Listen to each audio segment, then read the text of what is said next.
Patunay na nga ba ito at bakit ang daming nasabik? So ano po kaya ito?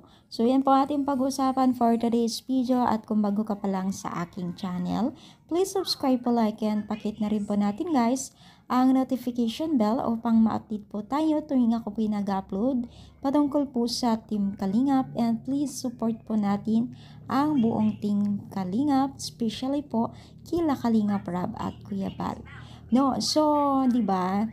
Kung may isip natin at kumakailan lang po, 'di ba, napakalalim or napakabang panahon na hindi nakapagbigay ang Team Kalingap po tong si Kalingap Rab sa kanyang mismong channel ang latest update po kila Jomar at Carla, dahilan na rin po ng maraming sabik sa pag-aabang at sa bagong episode po ng love team na Jomar at Carla.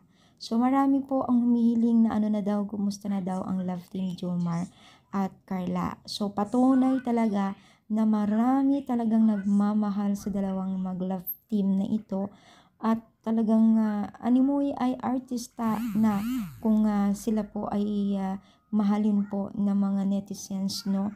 Talagang patunay talaga na maraming nagmamahal at sumusubaybay o fans po ng love team ng Jomar at Carla. So, ngayon po ay syempre andyan na may mga latest update na po ng Team Kalingap. Kaya naman po yung mga sabik dyan na kagaya natin na makapanood po ang bagong episode po ng Love ng Jom Carl ay meron na po. So, visit nyo po yung channel ni Kalingap Rap.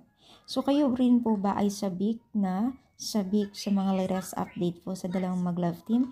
I-comment down dito sa baba at palike po ang ating video. Thank you so much, more power, and God bless po guys.